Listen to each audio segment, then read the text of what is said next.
Kita berdoa dulu. Sementara musik akan dimainkan, mari kita berdoa. Tuhan Yesus Kristus, kami yang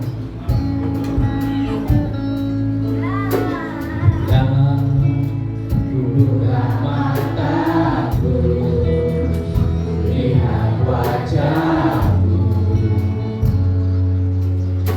dekatmu,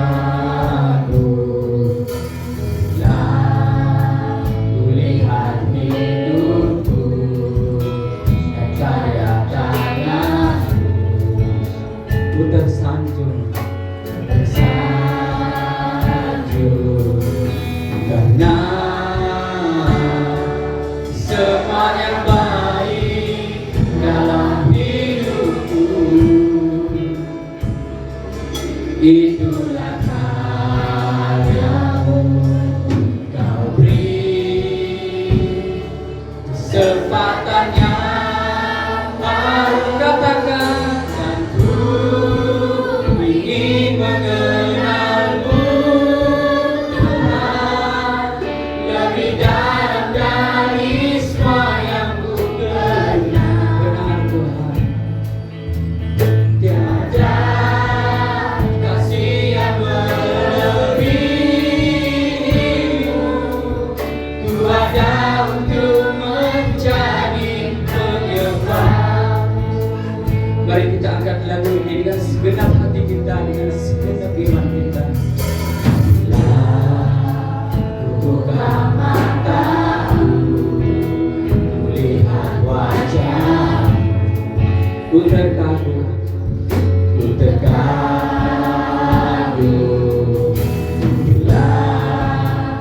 Lihat hidupku dan karya tanganmu. Katakan, ku tersanjung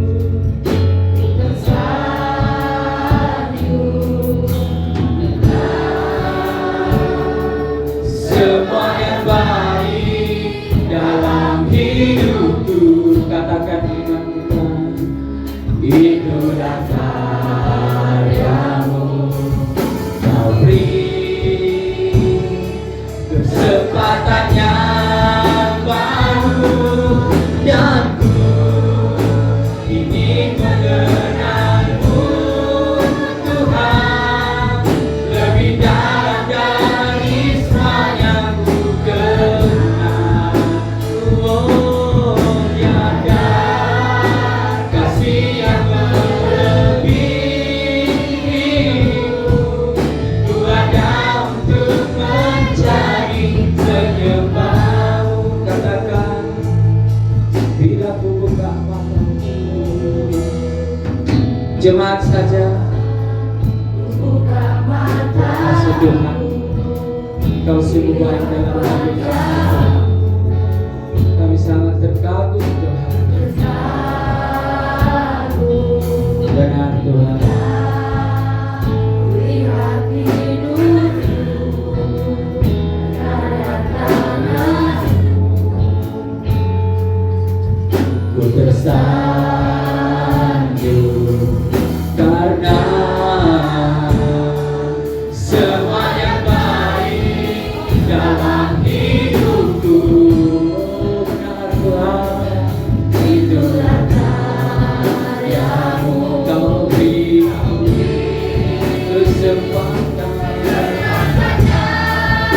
oh, dan ku ingin mengenalmu Tuhan lebih dalam dari semua yang ku kenal. Oh,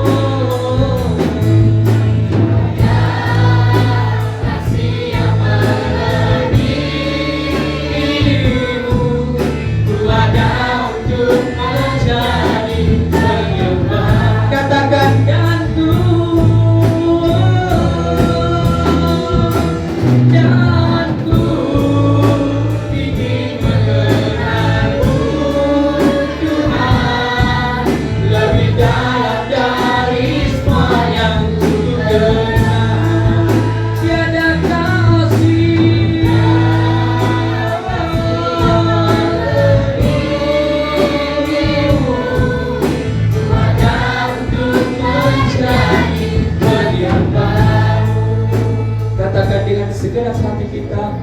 Dan ku ingin mengenal-Mu Tuhan, lebih dalam dari semuanya. Oh, haleluya Yesus.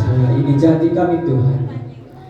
Ada kasih yang melebihi-Mu, ku ada untuk menjadi penyembah. Sekali lagi dan ku semua dan ku ingin mengenal-Mu Tuhan, lebih dalam dari semuanya ku kenal. Haleluya.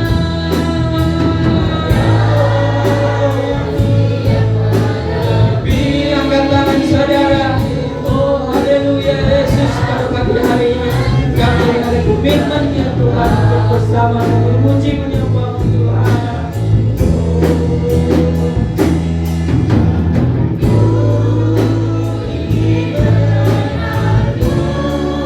Haleluya Yesus, lebih dalam lagi Tuhan kami ingin menyembah Tuhan, karena ini adalah janji Tuhan. Tiada kasih Tuhan, kasih yang melebihi-Mu, ku ada untuk menjadi penyembah-Mu ada. Ku ada untuk menjadi penyembah. Sekali lagi ku ada. Ku ada untuk menjadi penyembah. Lelaki saja ku ada. Ku ada untuk menjadi penyembah. Wanita saja. Ku ada untuk menjadi penyembah. Mari kita katakan sama-sama, ku ada. Ku ada untuk menjadi penyembah. Ku beri kemuliaan kepada Tuhan. Oh haleluya, sukacita kasih Tuhan. Ada amin. Oh ada sukacita pada pagi hari ini. Siapa yang tiada sukacita, panggil pastor suruh berdoa. Oke. Yang masih boleh berdiri ya, yang masih boleh berdiri, yang boleh duduk, kita boleh duduk.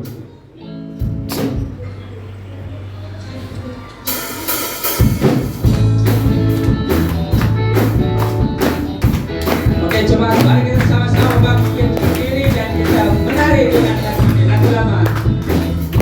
Katakan, saat ini ku datang lagi.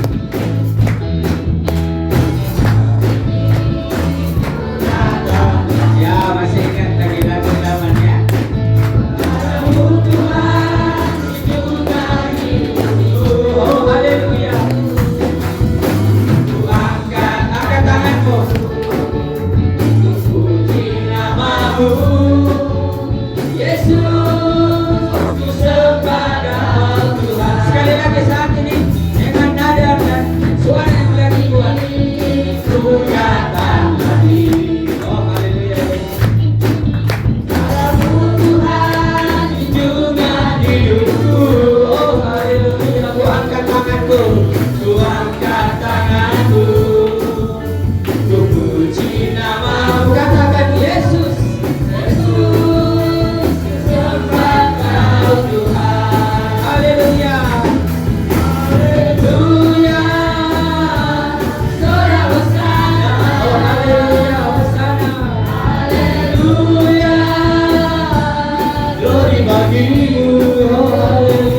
Persiapkan hati, pikiran dan lidah kita untuk belajar bersama-sama.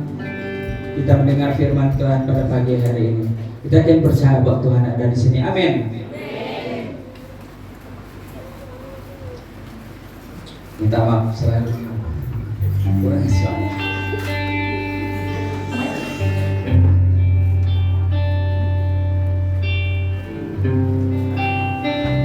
Kita akan pujian yang sebagai persiapan hati kita mendengar firman Tuhan. Allah Roh Kudus. Oh haleluya Yesus, kami akan Engkau ada di sini. Terima kasih Tuhan Yesus. Yesus, Yesus. Oh, katakan Yesus Tuhan. Yesus Tuhan ditinggikan, dimuliakan dan naik ke surga. Dia berikan Roh Kudus-Nya, menguatkan dan menolong selalu. Sungguh rindu bersekutu denganmu selamanya. Oh, sekali lagi kita angkat pujian ini Tuhan Yesus. Yesus Tuhan. Yesus Tuhan ditinggikan, dimuliakan dan naik ke surga. Benar Tuhan, Kau berada di dalam kerjaan surga saat ini. Terima kasih Tuhan, Kau selalu menolong. Oh haleluya Yesus, haleluya Tuhan. Dan menolong selalu. Sungguh rindu bersekutu denganmu selamanya. Oh, katakan Allah Roh Kudus. Allah Roh Kudus, jamah hatiku dengan urapanmu. Oh, haleluya, rindu selalu dekat denganmu, tinggal di hadiratmu. Katakan dengan perlahan, Allah Roh Kudus. Mari kita sama-sama bangkit berdiri. Allah Roh Kudus, jamah hatiku dengan urapanmu. Rindu selalu dekat denganmu, di hadirat. Sekali lagi Allah Roh Kudus, Allah Roh Kudus, jamah haleluya Yesus, haleluya Tuhan. Terima kasih Tuhan. Oh haleluya, rindu selalu dekat denganmu, hingga hadirat. Sekali lagi kita angkat pujian ini dari permulaan. Yesus Tuhan ditinggikan, dimuliakan dan naik ke surga. Dia berikan Roh Kudus-Nya, menguatkan dan menolong selalu. Katakan sungguh rindu bersekutu denganmu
rindu selalu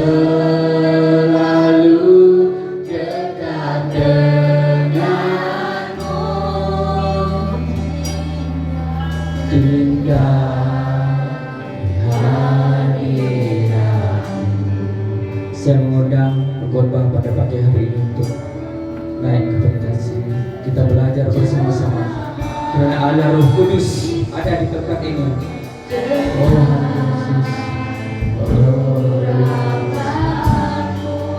rindu selalu dekat denganmu, indah hadirat. Katakan dengan Roh Kudus. Roh Kudus jamah hatiku dengan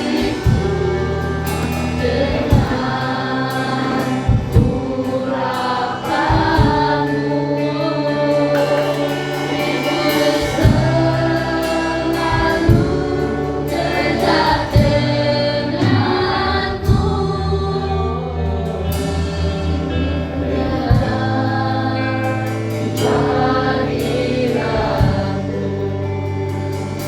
benar Tuhan, kami ingin agar Tuhan sendiri luar biasa dalam kehidupan kita sebagai manusia.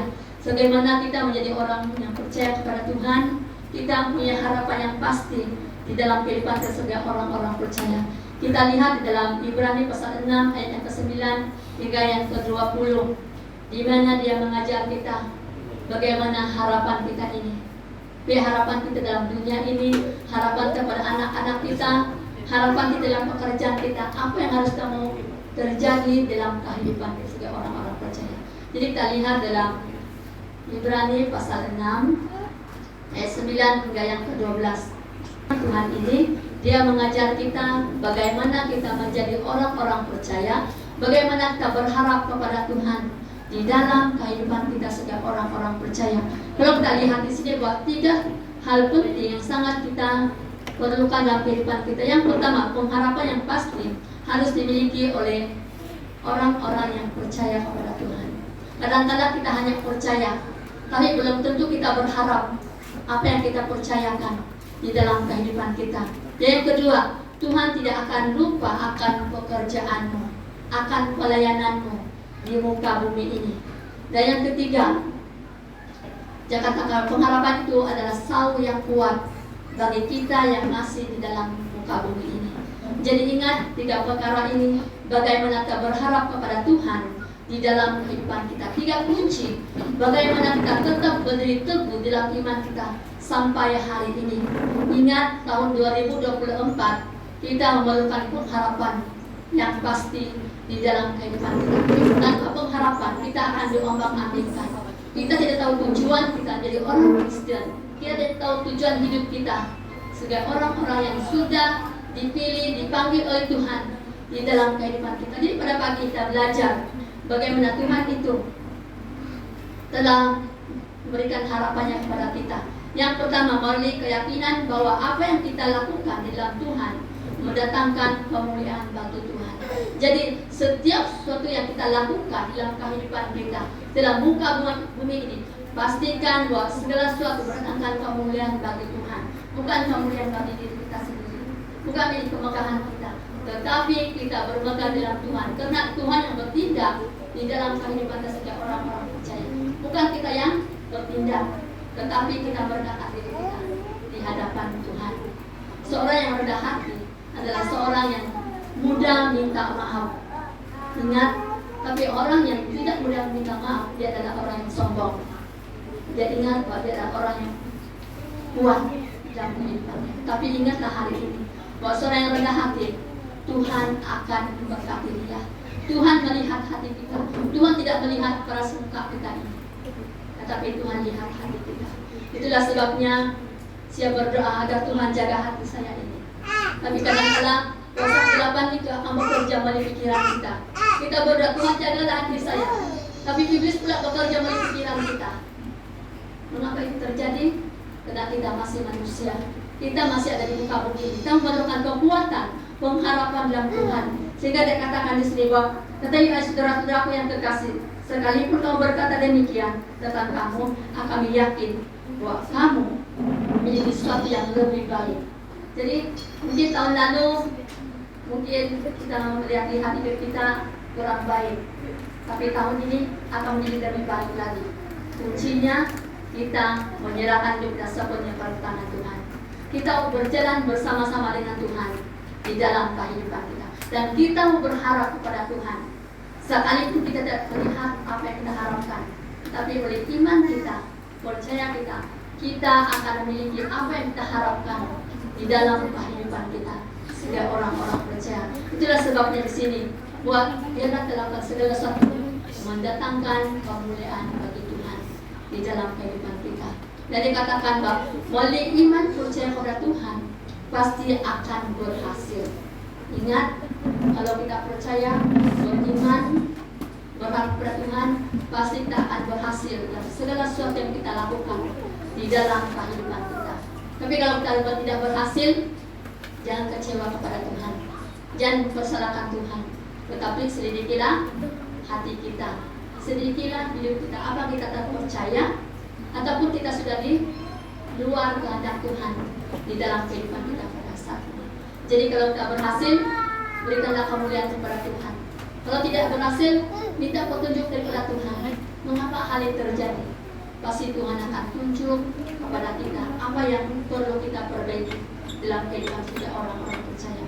Sehingga dia katakan dalam ayat ke-11 hingga yang ke-12, dia menunjukkan kesungguhan kepada kita, sesama kita, untuk menjadikan pengharapan itu suatu milik yang pasti sampai pada kesudahan.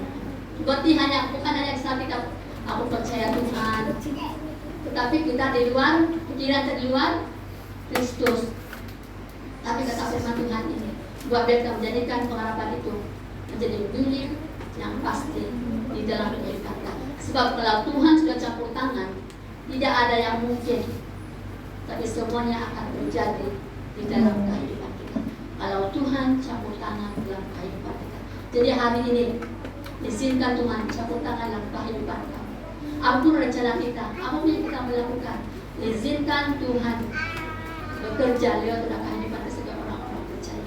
Sebab kita sadar kita adalah manusia yang biasa.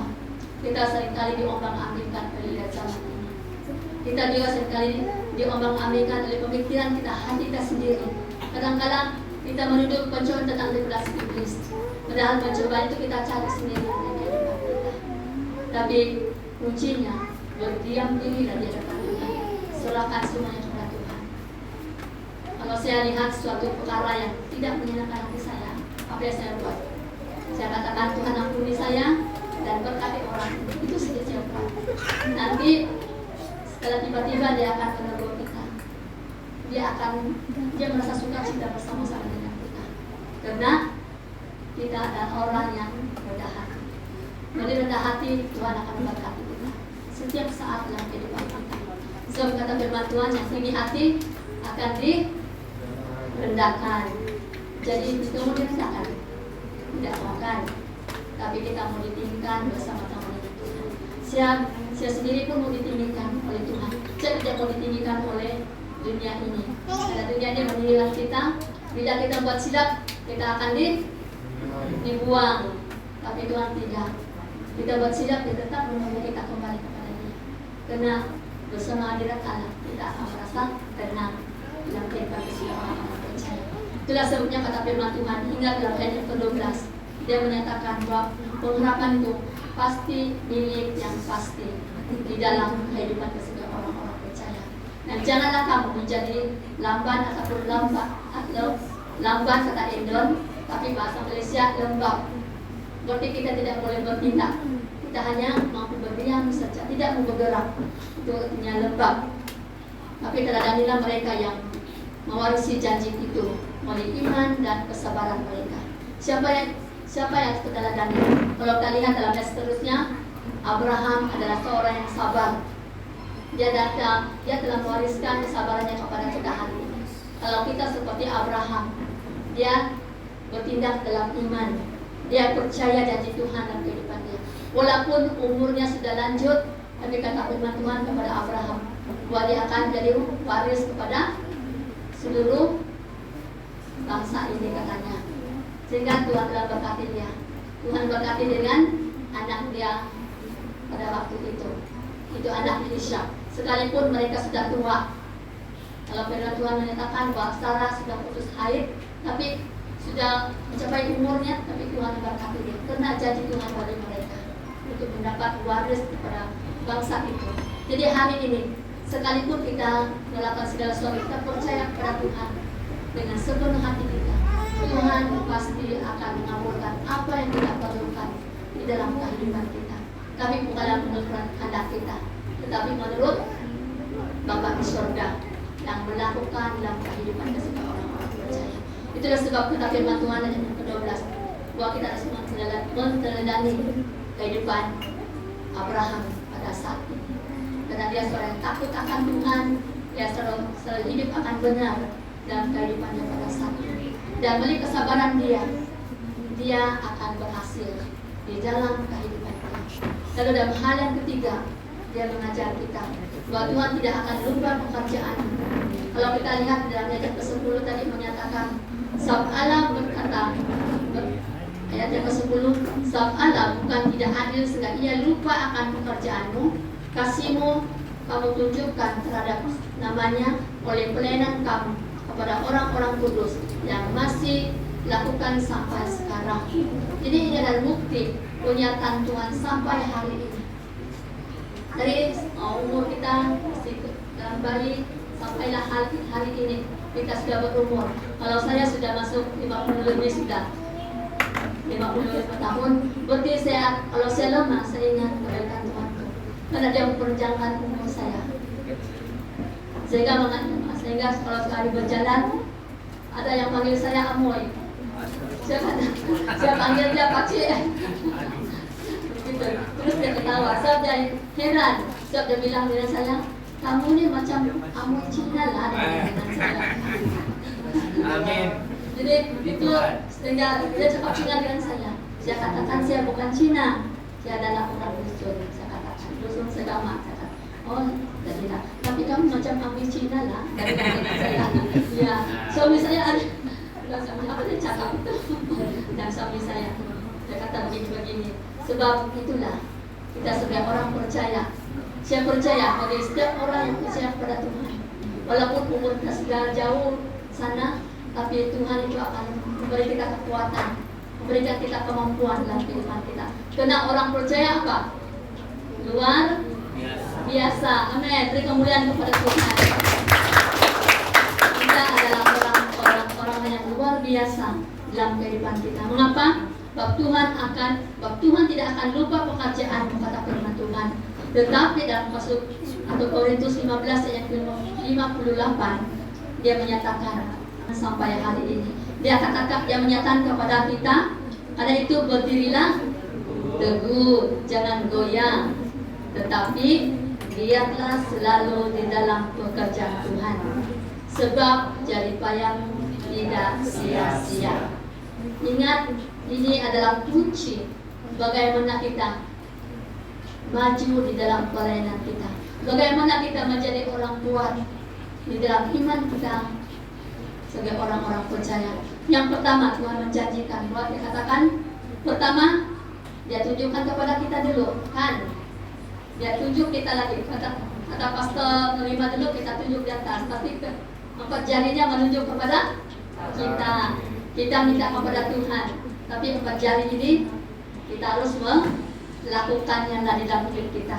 Jadi yang pertama kata firman Tuhan, walaupun jerih payah tidak sia-sia, tapi kata firman Tuhan, karena itu berdirilah teguh. Berdirilah teguh, dia katakan. Jadi saya percaya hari ini kita tetap berdiri sampai hari ini. Sekalipun banyak cabaran, cobaan yang kita alami, kita bersyukur karena kita masih ada hari ini untuk bersama-sama memuji dan menyembah Tuhan di dalam kehidupan kita. Karena kita tetap berdiri teguh dalam iman kita. Sekalipun banyak cobaan yang kita hadapi dalam kehidupan kita, sekalipun cobaan itu di luar kemampuan kita sebagai orang-orang percaya, tapi kata firman Tuhan, tetaplah berdiri teguh. dalam iman percaya kita kepada Tuhan. Setiap orang yang percaya kepada Tuhan tetap berdiri teguh dalam Tuhan mereka. Mereka tidak akan digoyahkan oleh bila zaman ini, karena Tuhan membela hak-hak orang yang percaya kepada Tuhan di dalam kehidupan kita. Dan dia katakan, berdiri teguh, jangan goyah. Jadi ini menunjukkan kepada diri kita sendiri. Kadang-kadang kami pun sebagai hamba Tuhan, ada waktunya kami. Ada waktunya kami lemah. Ada waktunya kami mengeluh dalam kehidupan kita. Kami seperti bangsa-bangsa Israel yang mengeluh, bersungut-sungut di padang gurun. Tiada ini, tiada itu. Dan membuatkan kami goyah. Tetapi kita sebagai orang percaya, kita akan Tuhan sentiasa menyadarkan kita. Dia menyadarkan kita. Jangan buat begitu, dia katakan dengan kita. Karena Tuhan itu memperingati kita. Kadang-kadang kalau saya menjadi lemah, banyak cabaran yang hadapi, kadang-kadang Tuhan itu bekerja melalui mimpi. Pada minggu yang lalu, pada dua hari yang lalu saya bermimpi. Dalam mimpi saya dengan mertua saya, kami mimpi semua di tempat itu sangat indah. Pertamanya pergi di kuburan kami, tapi sampai kami di kuburan, kami tengok saya dengan mertua saya katakan, jadi sudah orang di sini. Saya katakan, sekali kami jalan, saya sampai ke tempat di situ ada jembatan yang sangat cantik. Jembatannya bukan kayu, tapi jembatannya adalah suatu macam inilah. Warnanya warna oranye. Baru sungainya mengalir dengan cantik di situ. Baru ada air dari atas. Lalu saya tengok mertua saya pergi di situ yang sungai cantik itu. Lalu saya katakan, macam saya tidak mau balik dari sana sudah. Saya kata lebih cantiknya tempat ini. Saya katakan, sekali suami saya bangun ya. Syukur suami saya kasih bangun saya. Dia kasih bangun saya. Dia bilang, dia kasih goyang saya kan. Dia sedar. Saya tengok dia, tapi macam tidak boleh saya tadi. Sedar betul lah. Kalau dia bilang, bang, siang sudah, dia bilang dengan saya. Saya bangun.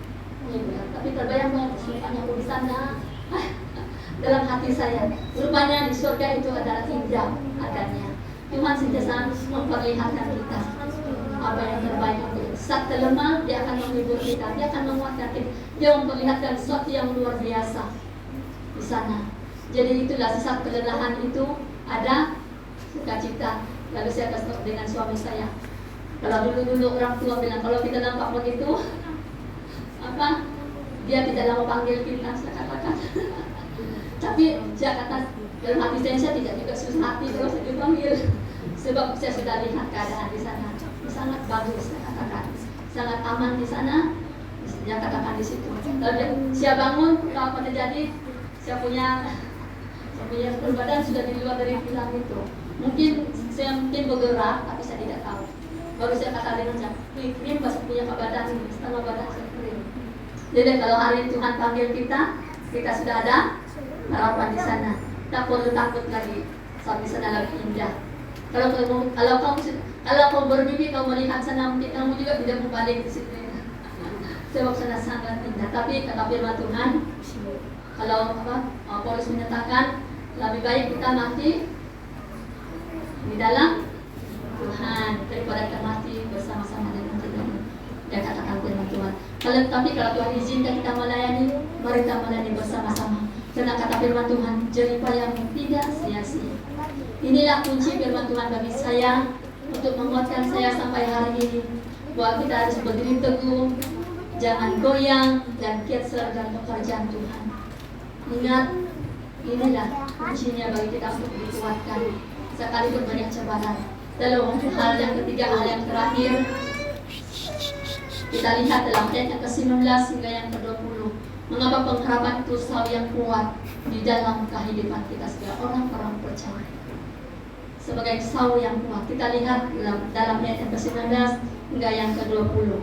6 ayat yang ke-19 hingga yang ke-20. Janji Tuhan bagi kita. Yang pertama, ini adalah pengharapan bagi kita. Bahwa pengharapan itu adalah saw yang kuat. Apakah saw yang kuat dalam hidup kita? Iman kita kan. Itulah saw yang kuat. Kalau kita lihat di kapal-kapal yang besar itu, kalau mereka berlabuh, mereka harus buang dulu apa? Saungnya. Kamu tahu Pak saung besar kan? Besar lagi kak atau besar dari kapal lagi? Tidak. Besar lagi kapal. Saungnya kecil. Tapi mengapa dia boleh menghalang kapal itu tidak bergerak? Karena besinya sangat berat. Jadi dia walaupun ombaknya, walaupun kapal itu berlabuh di situ, dia tidak akan goyang. Karena saung itu sangat berat dan kuat diikat pada kapal itu. Jadi hari ini kita mau iman itu sedemikian. Mau? Bukan saya yang katakan, kamu yang katakan. Oleh itu kita harus tetap kuat di dalam iman kita. Kita harus tetap percaya kepada Tuhan dalam kehidupan kita, supaya pengharapan itu menjadi saung yang kuat di dalam hidup kita. Iman itu membuatkan kita kuat menghadapi segala hal dalam muka bumi ini. Segala halangan yang menghalangi kita untuk datang kepada Tuhan, Dia akan menguatkan kita. Melalui iman kita percaya bahwa segala sesuatu akan terjadi dalam hidup kita. Jadi kita percaya hari ini bahwa kata firman Tuhan, kita mempunyai harapan ini sebagai saung kepada jiwa kita, tetap dan teguh dan masuk sampai ke belakang tirai, kata firman Tuhan. Siapa dimaksudkan ini? Adalah Yesus. Yesus telah mati bangkit untuk kita. Kalau dulu kita tidak bebas masuk ke dalam hadirat Tuhan, harus melalui imam-imam dulu. Karena imam-imam itu yang telah dikhususkan. Kita harus sampaikan dulu apa yang kita perlukan kepada imam ini, dan imam ini akan menyampaikan kepada kita. Tetapi hari ini Tuhan telah membuka tirai itu, dan kita bebas untuk datang kepada Tuhan dalam kehidupan kita. Sehingga hari ini itu Yesus telah menjadi imam besar untuk selama-lamanya. Jadi hari ini kita tidak sendirian, tapi Tuhan ada untuk saya di sekitar hari ini. Dia akan menolong kita, Dia akan menguatkan kita. Dan melalui kematian Tuhan Yesus juga Dia adalah bukti daripada iman kita kepada Tuhan di dalam kehidupan kita. Karena Dia adalah bangkit untuk memberikan hidup yang kekal bagi kita yang percaya di dalam kehidupan kita pada hari ini. Jadi ingatlah dalam kehidupan kita bahwa kita memerlukan pertolongan daripada Tuhan untuk tidak kekuatan menghadap Tuhan. Sangat diperlukan dalam kehidupan kita. Karena hari ini kita menghadapi berbagai cobaan di depan kita. Tetapi iman kita adalah saung yang kuat untuk menguatkan kita, untuk meneguhkan kita, untuk menghibur kita, supaya kita tidak digoyahkan oleh ilah zaman ini. Tetapi kata firman Tuhan ini, bahwa Tuhanlah sumber kekuatan dalam kehidupan kita. So itu aman bagi jiwa kita yang percaya dengan iman kepada Tuhan. Jadi ingatlah hari ini, kalau iman itu tetap bertumbuh dengan kebenaran iman ini, kita tidak akan digoyahkan. Kita tidak akan kekurangan sesuatu apapun di dalam kehidupan kita, karena Tuhan akan menghidupkan kita dalam kehidupan sebagai orang percaya. Jadi ingatlah pada hari ini bahwa kita sebagai orang percaya harus beriman, berdiri teguh dalam iman percaya kita. Jangan kamu heran mengapa saya banyak oleh itu kata firman Tuhan ini. Firman Tuhan ini mengingatkan kita semua agar kita memiliki pengharapan yang pasti untuk hidup kekal di dalam kerajaan surga. Tapi berdiri teguh, jangan goyah, di atas selalu dalam pekerjaan Tuhan. Nah itu yang Tuhan berikan kita usaha. Dan sebagai ajakan Tuhan, marilah kita serahkan seluruh hidup kita kepada Tuhan. Sebab Tuhan itu, sebab Tuhanlah berkuasa atas kehidupan kita. Sebab segala yang baik datang dari Tuhan. Karena itu janganlah kita sia-siakan hidup kita dan waktu yang Tuhan berikan kepada kita. Tetapi marilah kita hidup dalam pengharapan itu Yesus Kristus Tuhan dan Juru Selamat di dalam kehidupan kita. Jadi firman Tuhan yang sampai di saja. Mari kita berdiri bersama-sama. Kita masalahkan hidup kita sepenuhnya tangan Tuhan. Mari kita sama balik diri. Sebagai berarti keluarga tadi.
ada yang handsome, yang kacak gitu.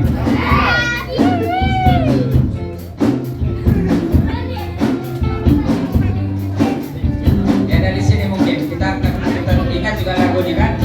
Katakan, sungguh ku bangga Bapak, sungguh ku bangga Bapak, punya Allah seperti Engkau. Sungguh ku bangga Yesus, atas segala pengorbananmu. Tak ingin aku hidup lepas dari kasih-Mu. Kasih-Mu menyelamatkan dan beriku pengharapan. Kini ku persembahkan apa yang aku miliki. Memang tiada berarti bila dibanding dengan kasih-Mu. Namun ku ingin memberi dengan suka cita di hati, karena ku tahu ini menyenangkan hati-Mu.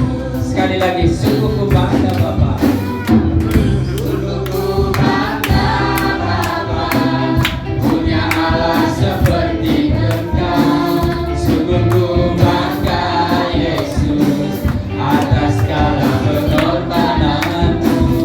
Tak ingin aku hidup lepas dari kasih-Mu. Kasih-Mu menyelamatkan dan beriku pengharapan. Kini ku persembahkan apa yang aku miliki.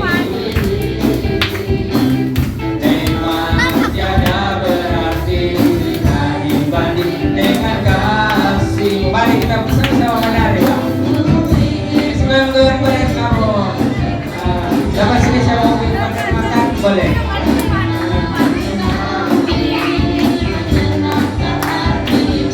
Ini ku persembahkan apa yang aku miliki. Memang tiada berarti bila dibanding dengan kasih-Mu. Namun ku ingin memberi dengan suka cita di hati, karena ku tahu ini menyenangkan hati-Mu. Karena ku tahu ini menyenangkan hati. Karena ku tahu ini menyenangkan hati-Mu. Karena ku tahu, sekali lagi, karena ku tahu ini menyenangkan hati-Mu. Oh, haleluya. Oke, kita lihat. Dan apapun yang direncanakan oleh gereja ini